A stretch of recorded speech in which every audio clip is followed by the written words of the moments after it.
with the charter flights, I mean, you just move in and move out. Everything is seamless for you. I think we should give them a lot of credit. Okay. And I think the challenge is they must keep it up. Yeah. All right. They must keep it up. But let's talk about something that is a bit worrying. 20 teams have progressed to the last stage of the qualifiers. Now the FIFA rankings will be key. And someone pointed it out. Although we've had that fear, for some time, that you're likely going to be in a group that we have some of the names here. But let me quickly run through some of the teams, the 20 teams as we have it that have qualified and are through to the last round. That will be a group phase, and whoever tops those groups will win. Nigeria, Egypt, Mali, Uganda, Zambia, Ivory Coast, Cote d'Ivoire, Algeria, Ghana, Cape Verde, Senegal, Cameroon, Tunisia, Congo Brazzaville, Congo DR, Guinea, South Africa, Morocco, Burkina Faso, and Libya. All of these teams have progressed. Leroy, despite once again, in usual style, resigned after qualifying Congo for the final phase of the 2018 World Cup qualifiers. Resigned. But I'm sure it doesn't just. But she do surprise you. Modern day mercenary. He's going to get another job before definitely. Claude Leroy has mastered the act of resigning. The tricks of football in the African continent. He did it even during the tournament. I think the last chant. Congo DR. That was the last chant. Okay, yeah. Last time he brought them and then resigned. And ran during the tournament. 2013 Nations Cup. After they lost out, he resigned.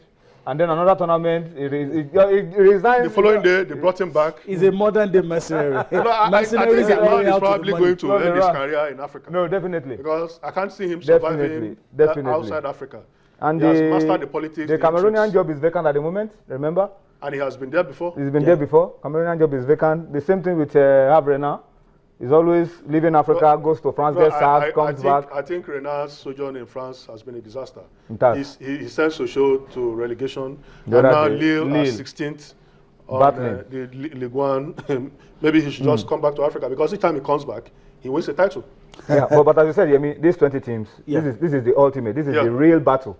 And the good news is that there's a lot of time between now and when the draws for this will be made in October 2016. So we have almost 10 months, 10, 11 months before this one. Enough time for us to try to work our way up the FIFA rankings and avoid the big nations like Ghana, Cote d'Ivoire, Egypt, and all of that. But if we have to draw them, then, I mean, they said... You don't have a choice. You don't have a choice to be the best. You have to be the best. For goodness sake, we are aspiring to play at the World Cup.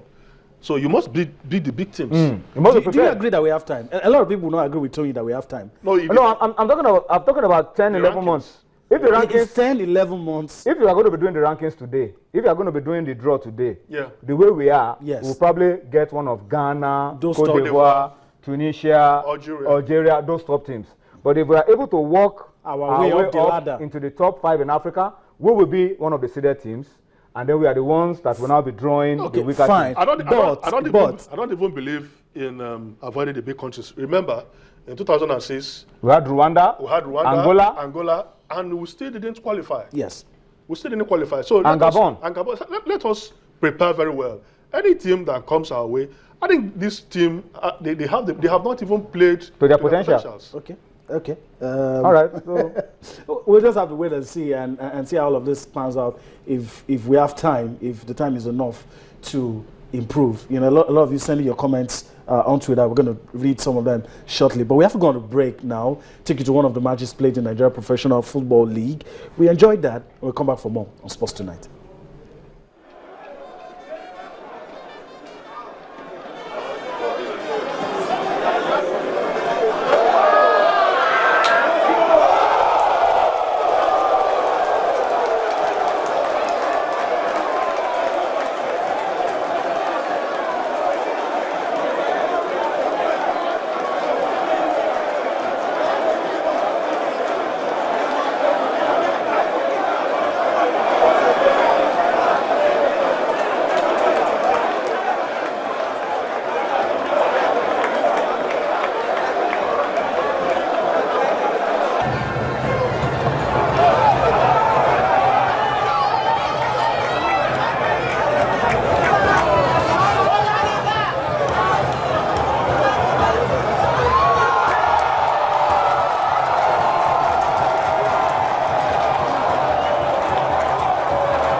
Just imagine football without goals. It's going to be boring. Top goals from the Nigeria Professional Football just concluded.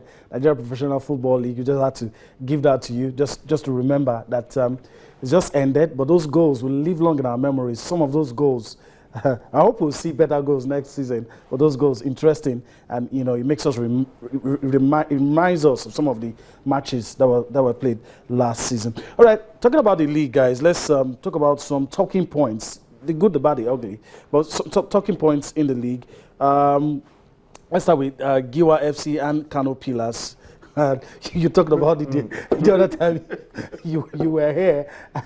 And, you know, we laughed about some of the things that happened in that game. As a matter of fact, we heard that the league management company has sanctioned Giwa FC and two of their players for their action in that abandoned Week 33 game again, in that Week 33 game, and of course that's the final game of the season. Week 38. Week 38. Sorry, Week 38. But this one is a different talking point. Yes. That was their game against Kano Pillars. Yes. Yeah. So they were involved in two issues, similar circumstances. Yes. The one in Lafia. Okay. This is where this is anyway. This is a security issue. Yes. I think it's the Plateau State FA. Yes. That trying to look at this. I mean, this is. I think there was a stage where someone was pushing. A fan, you know, encroached onto the field, kicked the ball away. Yes, I think this is. And the referee immediately blew the final whistle. This is it. A fan came and just look at the fan. Just came in and kicked up the ball. And the referee, security men there. Yes, and they started to attack. They rushed the referee. The referee quickly blew off and started. I took the heels. I don't know.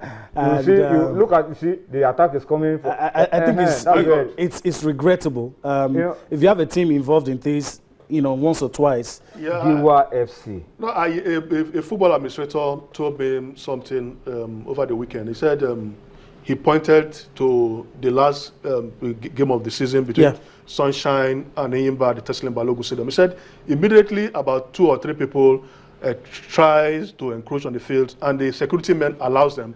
Then the fans will take a cue from like that a signal and start coming. So the security men must be very alert. Stop the first set of people who tries to encroach onto the field. And when you do that, the signals will be sent to every fan, you know, to remain on their seats. If you are going to watch the ceremony, you stay there, you know, behave yourself, comport yourself, watch the proceedings. After that, you can go home. But when you allow them enter, then everybody else will encroach the field of play. And it endangers the key actors. Before we dwell too much on the negative, I want to pick a few things from the positive. Victor Ezeji. Yeah. That goal for Atland against his former club Dolphins was a very beautiful goal. Yeah. And Victor Ezeji is one of the very rare footballers that has tried to score a goal in almost every club he plays for. Every club he plays for, and he's played for a long time. So I'm happy that he scored that beautiful goal against Dolphins.